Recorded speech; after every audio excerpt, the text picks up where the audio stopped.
কেমন কেমন দিয়েছে তোমাদের সাউথ আফ্রিকা গুটি রশিদ? তোমাকে তো আগেই বলেছিলাম যে তোমরা সেমিফাইনাল খেলার যোগ্য না, তারপরেও কেন খেলতে গেলে? চলো, আগে যদি জানতাম যে আফগানিস্তানকে এভাবে ভরে দেবে সাউথ আফ্রিকা, তাহলে তোমরা সেমিফাইনাল কেন বিশ্বকাপে খেলতে আসতাম না। কি খবর মায়ের দোয়া টিম, কোথায় গেলে তোমরা? আফগানিস্তানকে নিয়ে তো খুব লাপালাপি করলে। কি শান্ত ভাই, বলেছিলাম না সাউথ আফ্রিকা আফগানিস্তানকে ভরে দিবে, দেখলেন তো বিশ্বাস হলো না আমার কথা, এখন তো বিশ্বাস হচ্ছে। সব বাংলাদেশের চক্রান্ত, শালারা আমাদেরকে চক্রান্ত করে আমাদেরকে সেমিফাইনালে পাঠাই দিয়ে এমন লজ্জাজনক হারের সম্মুখীন করে ইতিহাস গড়াই দিল আমাদেরকে। তোমাদের একটু পাখা গজাই গেছিল, পাখাটা আমরা একটু সাইডে দিলাম, এই সবে অস্ট্রেলিয়ার বাংলাদেশের বুদ্ধি করে তোমাদেরকে এমন অবস্থা কইরা দিছে। তবে আমার বেশ লজ্জা পাচ্ছে, আফগানিস্তানের মতো এত শক্তিশালী দল মাত্র 55 রান অল আউট হয়ে গেছে, বিষয়টা কেমন জানি হাস্যকর। ঈদ মোবারক আফগানিস্তান, তোমাদেরকে স্বাগতম বিশ্বকাপের সেমিফাইনাল থেকে 55 রান করে আউট হয়ে যাওয়ার জন্য। বড় ভাই রোহিত, আমার একটু বাঁচান। তোরে তো আমি আগেই বলেছি যে সাপের সবল দিলে বাঁচতে পারবে, কিন্তু বাংলাদেশ যদি তোদেরকে সবল দেয় তাহলে সেই সবল হাত থেকে কখনো বাঁচতে পারবি না। আফগানিস্তানের চিন্তা মাথার থেকে বাদ দাও, তোমরা কিভাবে আমাদের হাত থেকে রক্ষা পাবা সেই চিন্তা করো। এই ভাই তুই কি রা, তোরে তো চিনতে পারলাম না।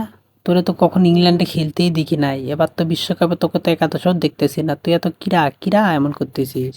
আরে আমি স্টক স্টক বেন স্টক, আমার কি ভুইলা গিলা তো তাড়াতাড়ি নাকি? তোদের বেন স্টক যে তোদের ইন্ডিয়াকে একাই খেয়ে দিতে পারে, সেই বেন স্টক আমি। তবে আমার মনে হয় এবারে বিশ্বকাপটা ইংল্যান্ডে নেবে, কারণ তারা খুব সন্দেহ পারফরমেন্স আছে। এতদিনে তুই একটা সঠিক কথা বলেছ, আমারও মনটা কেমন জানি করতেছে এবারের বিশ্বকাপ ইংল্যান্ডে নিবে। এ বাবার আজম, তোরা তো সুপার এইটে উঠতে পারিস না, তোরা আবার কিভাবে করে কবি যে বিশ্বকাপ কে জিতবে? আমি বলতেছি দেখে রাখিস, লিখে রাখ খাতায়, দরকার হলে এবারের বিশ্বকাপ ইন্ডিয়া জিতবে, ইন্ডিয়া। তবে আমার মনটা বলতেছে বাংলাদেশ যদি ফাইনালে খেলতো তাহলে বাংলাদেশই বিশ্বকাপ নিত, কারণ তাদের চাপার কাছে তো যাওয়া যায় না। আরে জিম্বাবুয়ের রাজা, আমাদের নেক্সট টার্গেট হলো পরের বিশ্বকাপ। এবার বিশ্বকাপ না, নর্থ ইস্ট ওয়ার্ল্ড কাপ। আমরা ফাইনালে প্রতিপক্ষ হিসেবে ভারতকেই চাই, কারণ ইংল্যান্ড ফাইনাল খেলার যোগ্যতা রাখতে পারে না, তারা শুধু দুর্নীতি করতে পারে। তুই সঠিক কথা বলেছো, আমরা ইন্ডিয়াকে ভরে দিয়ে বিশ্বকাপটা জিততে চাই, কারণ ইন্ডিয়াকে ভরে দিলে আমরা মনে একটা শান্তি পাই। মামুরা, তোমাদের সে আশা এবার আর পূরণ হচ্ছে না, কারণ আমরা সবাই ইন্ডিয়ার সাপোর্টার, ইন্ডিয়া জিতুক এটা সবাই চায়। সে যতই কথা বলো, এবার বিশ্বকাপ কিন্তু ইন্ডিয়া নেবে। টি-20 বিশ্বকাপ মানে ইন্ডিয়া, আইপিএল মানে ইন্ডিয়া,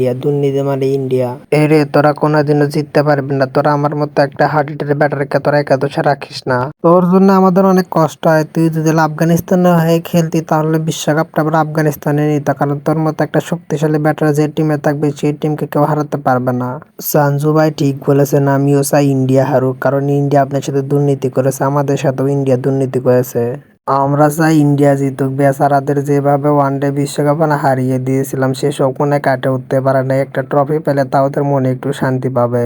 আসো খেলবো, খেলা হবে।